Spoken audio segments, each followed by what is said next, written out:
topics and opinions expressed in the following show are solely those of the hosts and their guests and not those of W4CY Radio, its employees, or affiliates. We make no recommendations or endorsements for radio show programs, services, or products mentioned on air or on our web. No liability, explicit or implied, shall be extended to W4CY Radio, its employees, or affiliates. Any questions or comments should be directed to those show hosts. Thank you for choosing W4CY Radio.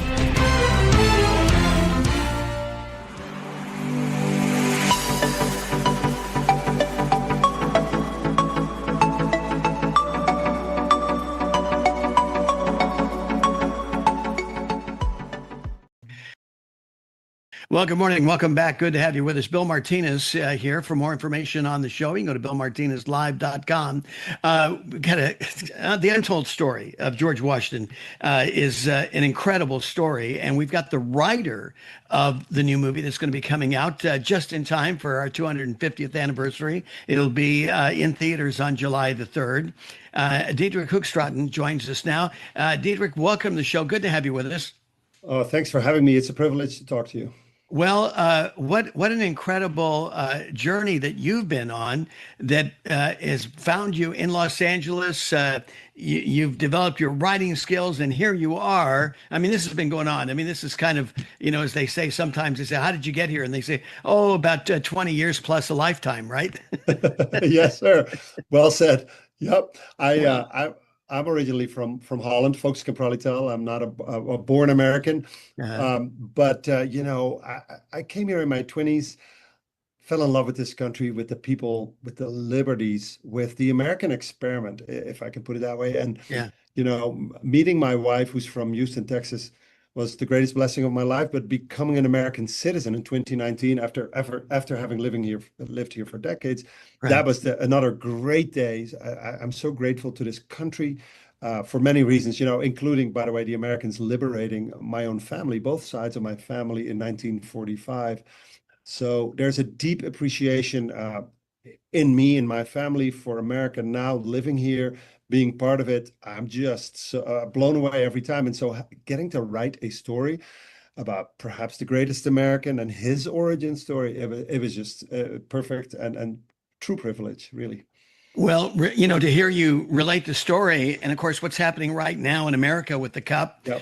A lot of people coming in from around the world and sharing similar sentiments as you, walking in and coming in and enjoying, I mean, things that we have taken for granted, whether it's In-N-Out Burgers or Buc-ee's or, singing John Denver music in a bar. I mean, it's pretty incredible here. So it's inspiring and encouraging. And I keep saying that a lot of Americans who maybe have taken our country for granted and that's just the nature and the, kind of the journey of humanity is sometimes we can take things for granted. And here you are, you're a new citizen, gone through the journey, and you've embraced and assimilated into this country. So congratulations, because that is the root of the American dream and how we've been able to continue to grow.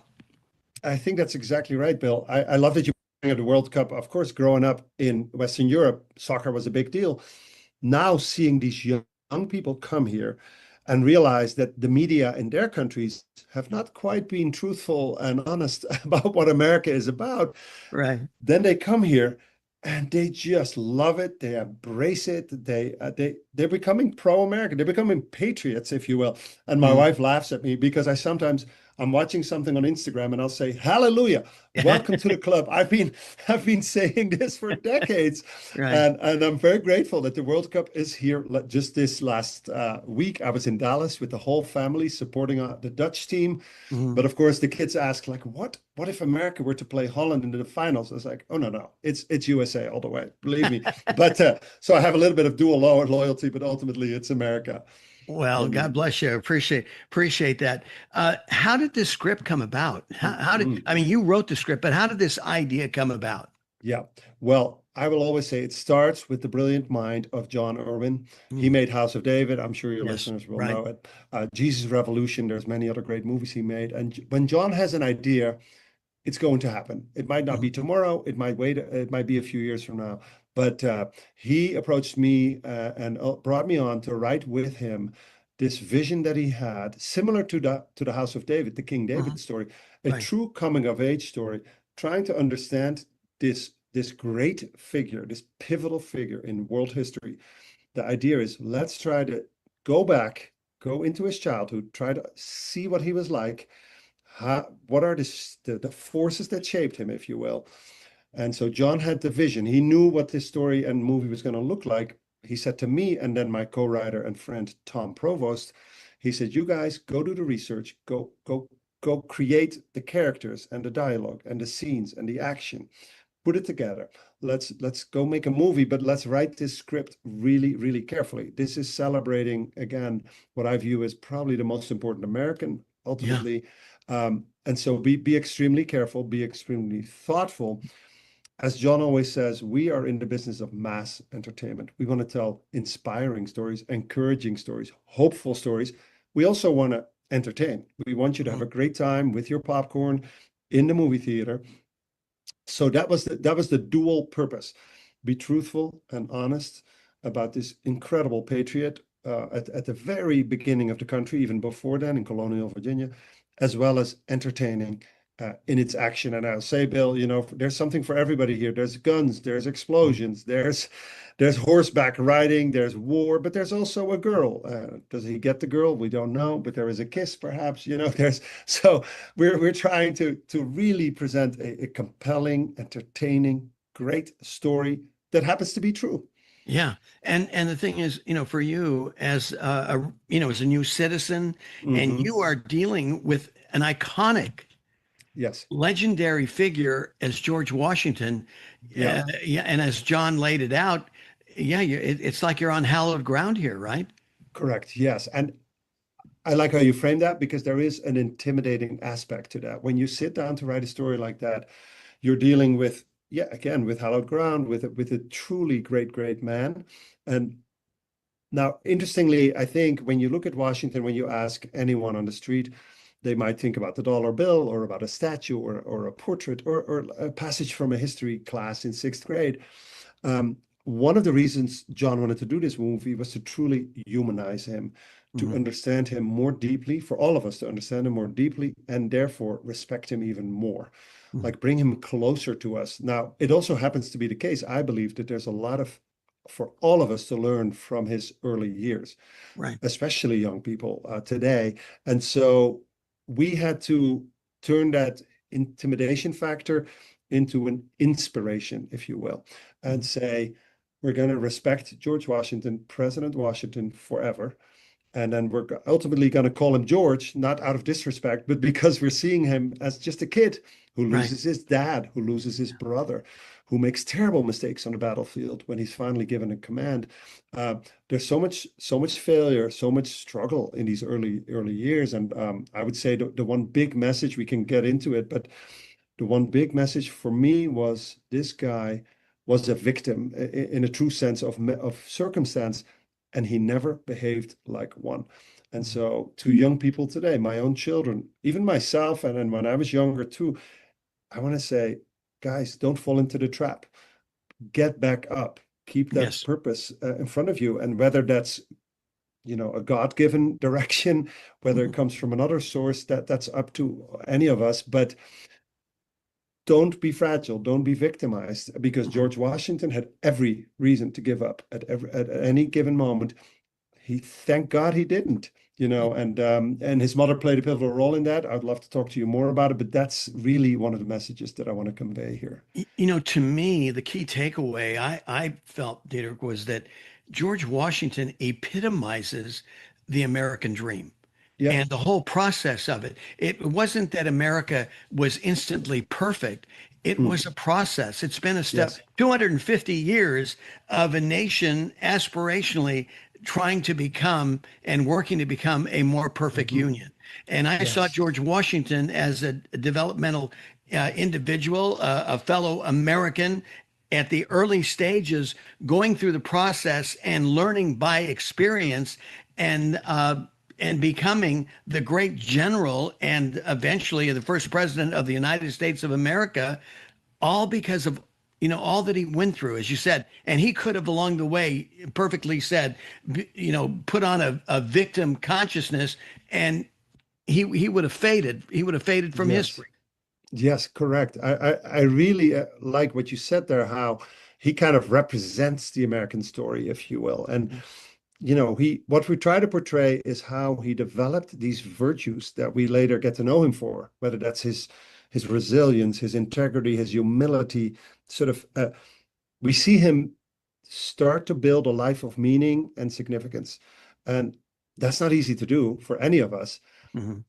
We show how messy it was for him. It's so messy, and like you said, American history is messy, but that's true for any other country. And so, back to your earlier point too, people who might be critical of America, I get it, but if you've lived in other places, take it from me, and I'm sure you're aware. This is the greatest place to live. It's Yeah. not flawless. It is not without fault. It has darker parts of its history, like any other place in the world. It's just better.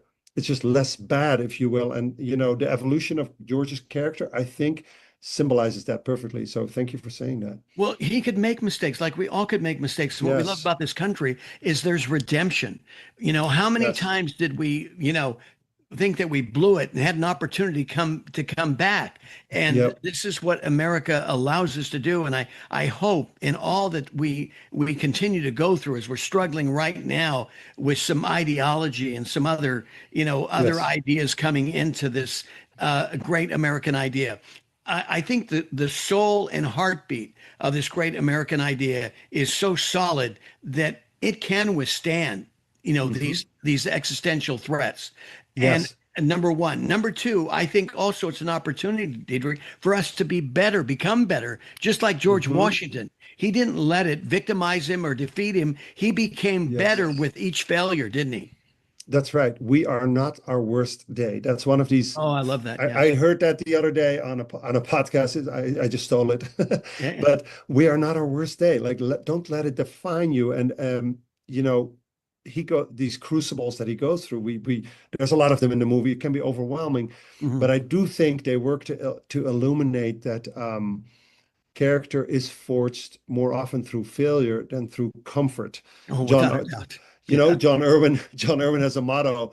I think he has a ring around his finger that says "Seek discomfort." So, Yeah. so John himself, in the tradition of Washington, if you will, sort of tries to push that boundary. And I think it's beautiful that his mother, and I believe, we can't prove that his mother actually said this, but we believe the sentiment was true, where she says at some point that George, it is hard to fail, but why don't you see failure as a tutor sent by God? And I love Mm, that sentiment. In other yeah. words, and she says, if you don't, listen, you failed twice.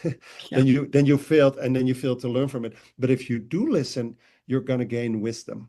Yeah. Sort of this idea that failure can lead to wisdom inspired by God. And if you're open to it, that's the path to go. And she, in that way, I think she puts him back on his path, and that's where he gets to develop his sense of integrity, his relationships that he will forge, and that will lead him to the revolution ultimately. But I love that we had a chance also to bring his mother into this, because the relationships of this young man, I think, help us understand him better. We can all relate. He had a complex relationship with his mom. Like, who Mhm. doesn't? Yeah. Right. Well, It's very human. especially when your dad's gone. He Yes. loses his father at a Yep. young age, and then it's Yes. his mother playing the role of mother and father at a Yep. time when, we're talking, what, the 16th century Yeah. here? Yeah. Uh, It's the 1750s, 40s, well, 50s that we're okay, talking. right. Yeah. Yes, right, Right. exactly. Yeah. Yeah. Yeah. So this isn't, everything is, we've got big, multi-story condos out there, this Yeah. sort of thing. I mean, this is all a frontier. Exactly. Well, that's very cool. For me to realize, and the way Jon Erwin shows that cinematically is beautiful. To realize that, yeah, the world, the known world, was basically, if you lived in Virginia, it was Virginia. It Mhm. was the towns and the little villages and the cities that were developing. But if you traveled a few hundred miles west, you got into total wilderness. And when he's Right. being sent there for the first time as a land surveyor, before he ever serves, one of his employers says, young Washington, you realize you can go, but most men do not return. Right. That's an important line. And Washington looks him in the eye and says, yes, sir, I am aware. Please send me. And that too, that courage, that sort of that can inspire us. Like, let's obviously we don't have a frontier like that anymore, but what is the wilderness that all of us need to enter in order to learn and to grow and to seek discomfort, if I can quote Jon Erwin again. Yeah. Right, but the thing is, part of what drives someone like this is, like you say, there's divine providence involved. Yes. That his mother referred to, and those are those things that are very unique. It doesn't happen with everyone because not everyone is prepared to hear the word of God Right. or hear from God and Yes. to act accordingly. And when you are thusly inspired, the courage that you emanate and the things that you're willing to take on are so extraordinary, and such is the life and the case of this young George Washington. That's right. Beautifully said. And I would love to bring in a scene that we wrote with a Native American leader who, without giving away too much, who at some point addresses him, and after having fought him and having failed to kill him, people may not realize George Washington should have been dead many, many times before Right. he was age 23. Yeah. This Native American leader addresses him with great respect, asked for his name, and says, I'm going to remember this name because it is clear to me there is a divine hand on you. There is a purpose to your life much greater than you realize. And to me, it was very powerful to have one of his enemies who was after him from a not necessarily a Christian perspective to Yes. say, the Creator has a plan for you. I'm going to remember your name. That's all true, by the way. And just for history nerds, we are aware that it happened a little bit later in his life. We brought it a little bit closer toward the end of the movie for dramatic purposes. But that truth is extremely important to remember for all of us, I think. And I'm glad that you brought in the fact that at one time they found bullets. He was shot like four Yes. times, and they find bullets embedded in Yes. his coat. Right? Correct. He had horses shot out from underneath him. At some point, the Ben Kingsley, the character played by Ben Kingsley is just frustrated. How come you have bullets everywhere? What's happening here? And George can only say, I don't know, sir. But to me, as a believer, but even even if I was an atheist, it would be hard to believe that there wasn't sort of a sense of purpose and divinity and providence about his life, because how did all these bullets never hit him? They just didn't. Right. Right. Yeah, this is the power of God Almighty. Whether Yes. you're a believer or not, I think that the way God has designed us is that we can acknowledge the truth, and especially if it's of the divine. And it's hard pressed. And you may insist and be stubborn enough to say, well, I'm not going to give any acknowledgement to God. Certainly, you're free to do that. God has made us Right. free will agents, but that doesn't deny the truth. Correct. And I enjoy hearing you say the truth. It's not a truth. Yes. There is the truth. That's And when right. you study a life like George Washington's, you get to that truth, I think. And that's what we try to convey in the movie. I will bring up too that, if you can accept truths like that, this is a story for everybody. That's what Yeah. we meant to do. I want to bring that up because it's easy to think of patriotism as somehow political or partisan. It is not. This is a part of all of our history, of every background, regardless of affiliation and conviction. I do hope and think that this can be a unifying event. Like what is better than sitting in the dark with our popcorn and celebrating this really cool story of the first real American. That's Right. To me, that's what it's all about. Well, and you're exactly right. And I sense and agree with your prescience concept on this because, here it is, the 250th anniversary. The movie's coming out on July the 3rd, day before July 4th. Yes. Perfect timing. Leave it to you and Jon Erwin to come up with that, and everybody. That's just awesome that it is, because it is a unifying movie. I mean, I can hear people, in the theater, shouting USA, USA, USA, Yes. because this is an inspirational movie. There's a lot to take away from it, and boy, talk about a birthday gift. This is really an awesome birthday gift to America, Diederik. Bill, you're the first to put it that way. If you don't mind, I'm going to steal that line. This Please is take it. our birthday gift to America. And like I said earlier, I am every day of my life, I'm grateful for this country, for the people who have always fought to build it, to protect it, to defend freedoms of people around the world. And so if this is a small token of my appreciation, a small birthday gift, that's wonderful. Well, what a cast to work with. You mentioned Ben Kingsley. Of course, we've got our favorite Frasier, Kelsey Grammer, Yes. there as well. I mean, what a cast that you were able to pull together. Oh, amazing. And I cannot take credit. To be clear, this is all Jon Erwin. Fun fact, I believe he looked at 200 actors for George Washington. He landed on William Franklin Miller, a terrific young actor out of England. Oh, yeah. Right. I think it's sweet irony that an Englishman gets to play George. Yes. But he embodies that role so beautifully. And then there's the great, great Marie-Louise Parker as his mother.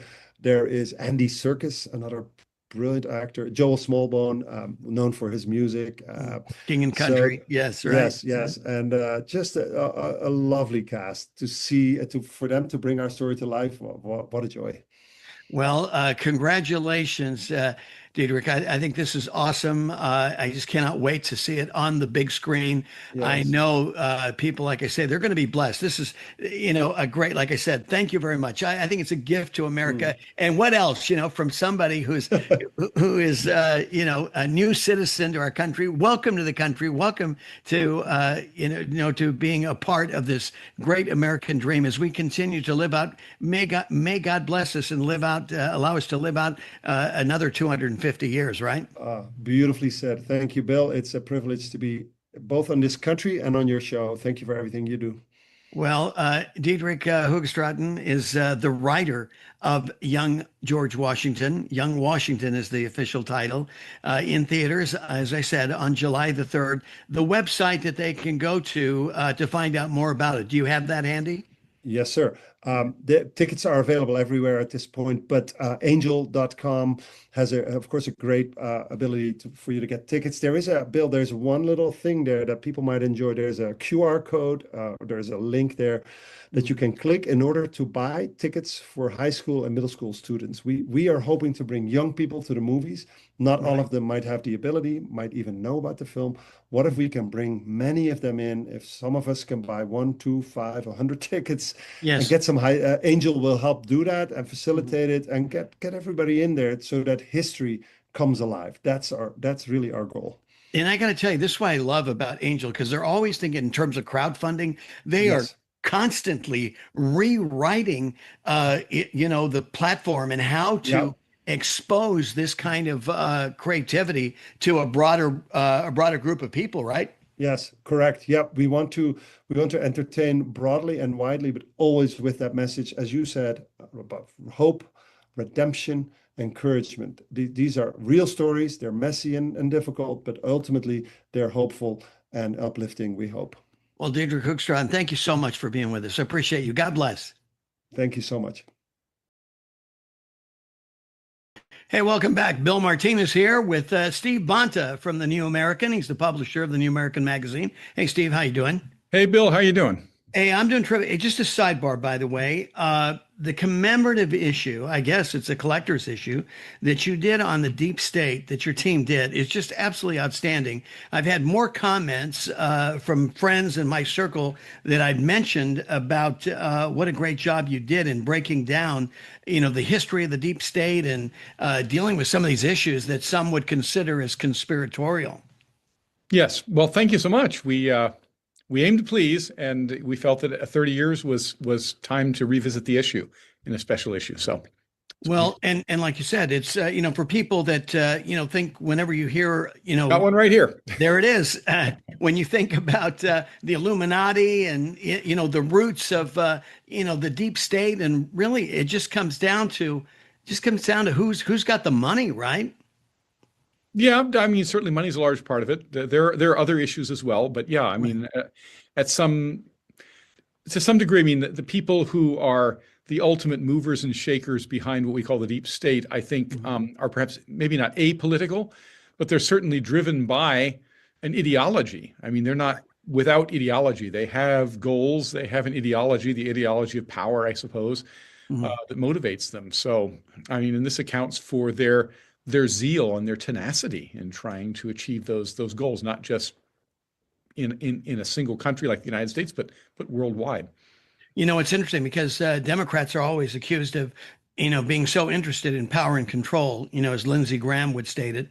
But I got to tell you, the deep staters make the Democrats look like, they're little pawns on a bigger chessboard.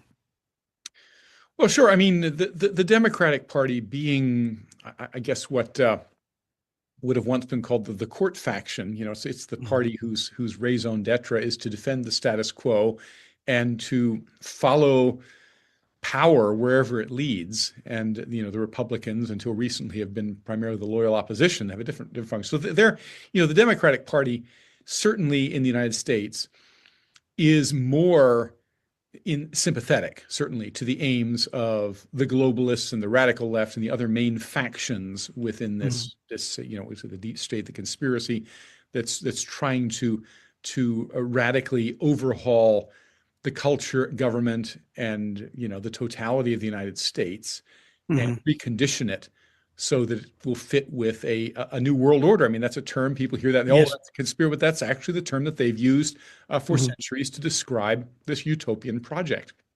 Yeah, because how many people are we talking? Maybe 1,000 or so elites. I mean, uber elites that are very private and secretive, that are the lever pullers, as you say, looking in terms of a ultimate goal of global control and power, right? I don't know how many there are. It's certainly a small minority of people, but actually there is a large, I mean, there are different layers to this. There are a large number of people who are ideological supporters in varying degrees. And it's hard to know, those who are at the apex of the power, so to speak, how many they may actually be.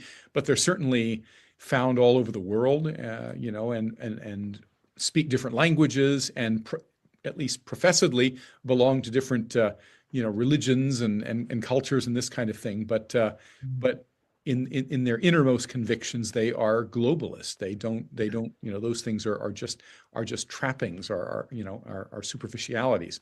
So, and many of them probably are not household names. I mean, we tend to say, oh, well, this billionaire or that politician, those are the deep state.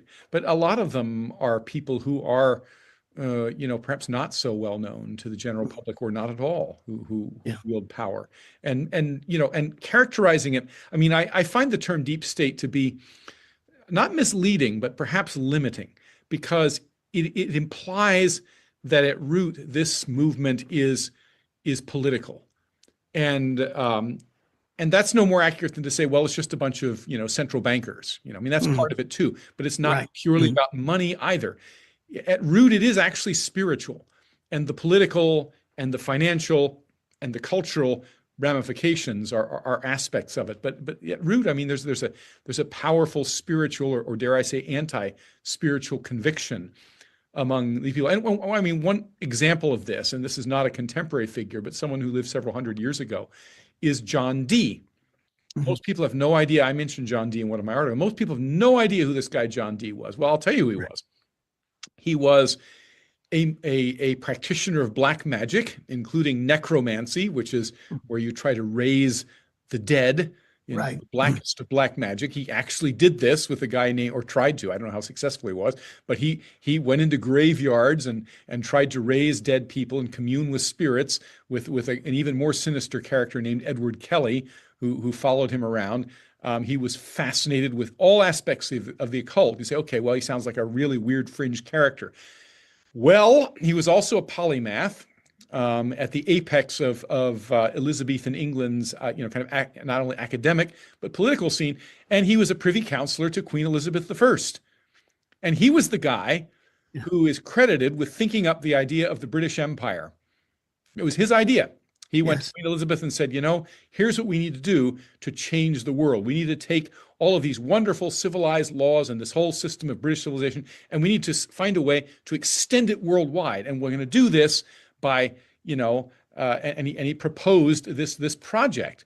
And so you can find that in Wikipedia. That's actually not secret. Most people are just unaware of the fact that the guy who thunk up the British Empire, one of the most consequential events of the last 1,000 years, was this weirdo. Yes, right. Yeah. Occultist. Yeah. So this kind of shows, and his motivation to this, I don't think it was, petty partisan politics or whatever was the equivalent thereof back in Elizabethan England. It was owing to his spiritual views. And in his case, and many others like him, people who incline toward the occult, this idea in the perfectibility of man, this idea that we ourselves are capable of bringing about an earthly paradise. I mean, that's certainly the motive. That's what socialism is, in effect. Right. Exactly. Yeah. Yeah. It's basically godless, I would think, even though they may claim some sort of, religious ideology, but it is, it seems to be humanistic more so. And as you mentioned, they like not having their names in lights. They don't want to be noted figures, it would seem. Yeah, and I mean, unlike in John Dee's day, where some of these occult guys had sort of rock star status because that was the age when things like alchemy were very celebrated still. Right. Your latter day John Dees are not, not the sort of people that most people are aware of. I mean, probably the last such, I would think, would probably be Aleister Crowley, and he's of course been dead for a long time.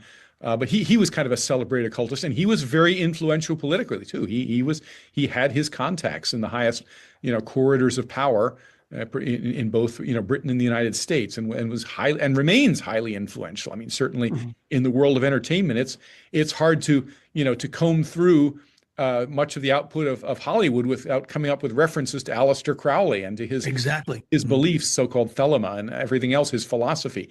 So, and there are people like that today. Most of them are not. Well, I'm not saying they're all occultists like Crowley, but I am saying that Adolf Hitler once made a comment about Nazism. He said people that look at Nazism, and I'm paraphrasing, but he said people who see Nazism as just a political movement don't understand what it's about. And in that, he was telling the truth, right? Because Nazism also originated as an occult movement.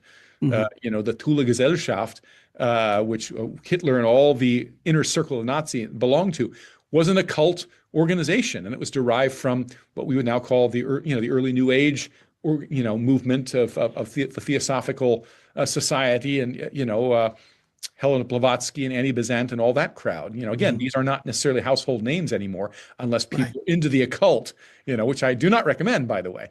But the point being is that again, Nazism, which was a terrible, enormously consequential part of the globalism in the mid 20th century, and obviously wrought terrible havoc, was ultimately spiritual in nature. And this is the important thing to bear in mind. These people are, some of them, they may be atheistic, but they do have their philosophy and their goals and which animates them. Well, and this is why they embraced in part Darwinism, so how I want to say, so easily, let's put it that way. Yeah, well, and many other things. It's one of the reasons for their tremendous patience. I mean, one would say, well, I often hear the idea of conspiracy debunked on more or less this basis. Rush Limbaugh used to do this. He used to say, well, it's impossible to keep a conspiracy secret. These people, and to an extent, he's right in the sense that if you look at the evidence, it's not really that secret. There are admissions against interest. Obviously, Carol Quigley's book Tragedy and Hope is a really good example of that. But there are others as well. I mean, if you can't read the writings of any of these prominent occult people from John Dee onward without coming into across references of a secret global elite brotherhood. They call it by different names, but they all have the same thing. They say the world is secretly controlled by these people, and they're good. Because their aims are noble and all this, and they know each other and they speak differently. But they all the same thing. Well, are they all just making this stuff up? Obviously, the skeptic is going to say, well, they're just all making up this. But are they all making up the same story? This is the whole idea of so-called esotericism is the idea of there's this group worldwide that has this power. I choose to believe it. I mean, I see enough evidence to suggest that this is essentially a correct picture. Yeah. And when you look at the fruit on the tree, I mean, the tree is going to bear a specific fruit based on its root system. And so it's quite telling. I mean, you have to really just, purposely blind yourself, to that reality to see these underpinnings that are going on, and of course that are being manifest more and more in our country today. And we're going to talk about that in just a moment. But to kind of wrap things up, again, congratulations on this, on this publication and this special commemorative magazine. Steve, how can people access it? Well, you can order it online go to thenewamerican.com, our website. Again, here it is again. Yes, right. In all of its glory. You can order a pallet if you want. We've got several pallets in our warehouse right now that are ready to be shipped at a moment's notice. We're very proud of this issue, and it's selling very well. And we're hoping that it opens more eyes as to I mean, there are lots and lots of people, Bill, out there who are sympathetic in varying degrees to the cause of freedom and limited government, all this stuff, which is so important. But it's important, to understand also from whence the opposition derives its vitality. Why is it that it's so hard to win this fight? Why is it that it always seems like 2 steps forward, 3 steps back? Exactly. And the answer is because the enemy is organized, and no complete accounting of the freedom struggle is possible without acknowledging that, without saying, understanding somewhat the nature of the enemy we face. Well, you're exactly right. I see the enemy working a lot harder. I mean, look at what's happening, across our country with the Democratic Socialists. I mean, they're out of the closet full blown. I mean, we've known this for a long time, for decades, that this was a growing organization. And now here they are. I mean, they've captured, the mayor's seat in New York. You've got 3 candidates in New York heading, potentially to Congress. And they're very outspoken about their democratic socialistic, not even leanings, but their commitment. Yeah, absolutely. And I mean, that's obviously socialism is the main kind of the public face of this of this drive for global control and this type of thing. We call it socialism, but it's just the ideology of pure amoral collectivized power. That's all it is. And everything that and again even with socialism, just confining our analysis of socialism, people often make the mistake of saying, well, socialism is basically this political and economic theory. And it's not. If you look at the origins of socialism, you find that all of the people, it was also a radical social experiment. I mean, all of the first socialist communes were all into getting rid of marriage and the family and having, as they called it then, and now free love and all the rest of this. There's always been this countercultural, moral or anti-moral dimension of the thing we call socialism. So just looking at it as a political partisan thing, or maybe an instance of extreme, but purely political zealotry, fails to capture the totality of what socialism is. And so there's nothing at all inconsistent about the fact that the same people who are espousing socialist, economic and political collectivism are also are trying to get rid of the family, are trying to destroy family values, are implacable foes of organized religion, particularly Christianity, all that kind of thing. It's all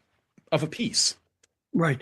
And in all the years of human history, what success record can you point to and say, you see here, during the Roman Empire, or, during, another empire, it worked brilliantly, or, the Russians handled it, or, whatever. I mean, every time you look at socialism as a history element, you see mediocrity, you see devastation, human carnage. So here it is, the striving to have it your way, like as if you're ordering up a hamburger. You end up in the process just, debilitating the social norms and the things that brought you to the dance, and you've just blown up the whole party. Well, that's true. And I think that a lot of people on the left, at least the more intelligent ones, they know this. But they're motivated by a desire to destroy the existing order. And if that can be accomplished by socialism, then so be it. The term radical comes from the word for root, radix, right?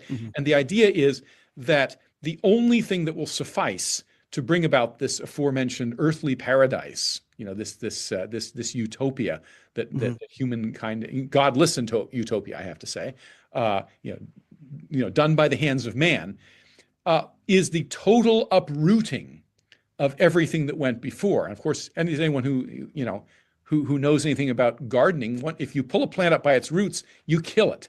Yes, right. But that's what they want to do, is to kill utterly. And if that means, the death of billions of souls and the desolation spoken of by Tacitus, then so be it. As long as, we can emerge at the far end with something new, something radically new. We will finally have banished God and morality and all the other things that they consider to be the source of all of the ills and troubles on this earth. And we'll have created this new temporal paradise that will not be encumbered anymore by those things. People will be able to do what they want. That'll be the whole of the law, as Aleister Crowley famously put it, Right. and that will suffice. And if to get from here to there, we have to sacrifice most of humanity on a modern day, altar of Moloch. Well, so be it. Yeah. Obviously you have to break a lot of eggs to make this particular omelet. That's the reasoning. So I think, a lot of them, do know that theirs is a recipe for desolation and destruction, but that's what they want. They say some people just want to watch the world burn. That's kind of become a bit of a punchline, but it's actually true. Right. That's what they want to accomplish. And they're not satisfied with socialism. Socialism, let's face it, it's the yellow brick road to communism. Right? It's not a big leap. Once you become a socialist, the transition to communism is, almost natural. Well, communism is sort of a specialized form of socialism. Most communists will say, like the Chinese Communist Party, they say, well, we're socialist. Socialism is the more correct term. Communism generally nowadays refers to a specific brand of socialism advocated by Karl Marx and that crowd.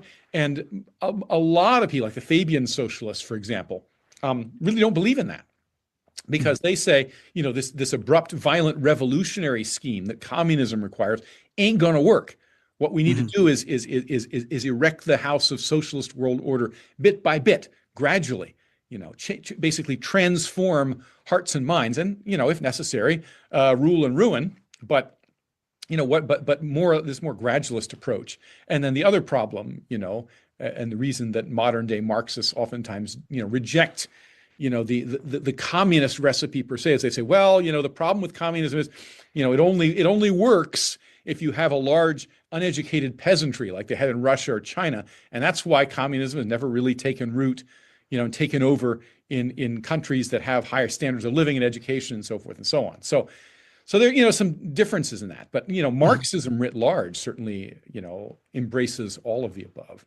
Well, you look at what happened with Germany. Germany was a pretty, intellectual, country at the time. Of course, we're talking communism, we're talking fascism as opposed to communism, but any ism whatsoever, that relies on a constituency that's been dumbed down and mediocratized, you could argue that our educational system has been very effective in doing that with this new generation. Yeah, well, the thing is, again, if I were a new world order, I would be looking at the Nazis and saying, that's not what I want to do, because look, it didn't last very long. Right. It was obviously a failure. They tried to do too much too quickly. And so, they ended up coming a croppers of the rest of the world. We know what happened to Nazism. So what they're saying instead is they say, well, how can we make this permanent? How can we ease humanity through this radical transition into an entirely new order, and make sure that it sticks, and make sure that we never return to a time of sovereign nations and religious faith and all the belief in a God that doesn't exist, fairy tales and all this type of thing.